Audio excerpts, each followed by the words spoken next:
But someone tell me what you wrote that you almost always do. Number 14. Number 14.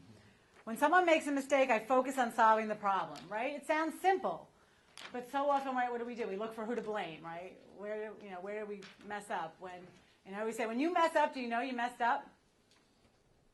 Usually. You don't need someone to remind you. So, good. Where else did you write almost always? 6. Stay calm, right? That's huge. And that's where Shackleton was so... The boat sank. The boat sank. You're in the middle of nowhere. I love we might as well be on the moon. But he said, you know what? What's happened has happened. I look to the future. Right? We can't go back. But now my new goal is saving every person. Every life matters. So it's staying calm. Give me one more always. 16. 16. Thank you. People to work together. Yeah, to create a sense of community and camaraderie. Shackleton, he was very calculating in how he worked his team. He said he had the ABs and the BAs on his boat. He had the educated men, the Bachelor of Arts, and he had the able-bodied men, right, that had the muscle. And, sometimes they didn't always get along. So he put maybe a man that he wouldn't maybe necessarily be with another man on a certain project together. He really forced them. When they got into the tents, when they had to camp out, where do you think Shackleton put the most negative man? In his tent. Yeah, he put the most negative man in his tent. And if you read this man's journal, he says, I had the good luck of being with Sir Ernest Shackleton. And he doesn't realize he's the most negative man and that he was put there for a reason. He just thinks Shackleton admires him.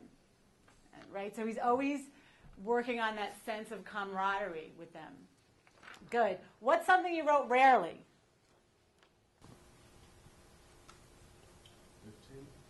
15. Opportunities for pleasant surprises. Yeah, and I get that a lot. We're so busy. And again, we're not stuck in an ice floe. I get that. We live in the real world. But he was very, that was the Viking with the mother's heart. He did a lot of caring things. Sprigs of holly at Christmas time. You're in the middle of nowhere. But he thought ahead to bring this. They shaved their heads one night, and they always made toast to their wives and sweethearts. May the two never meet. And they they played their football, in the dog sleds, and they created, when the boat sank, they had the carpenter outfit all their beds, and they kind of got creative and made creative little bunks, and they called them the Ritz. So we always look for ways to celebrate, and he danced. The men danced together. They said at one time, him and Worsley just did a dance just to entertain, right? Because you need some entertainment. You need some simple surprises. What else did you say rarely? 7. Treat everyone on the team with the same level of respect. Right? And that's, again, where I always admired Shackleton for bringing those negative people, keeping them close. Often the negative person, we kind of, who gets most work? The person that smiles and shakes their head? Well, you get more work. The person that rolls their eyes doesn't always get as much. But yeah, he tried to keep in contact daily with every single person.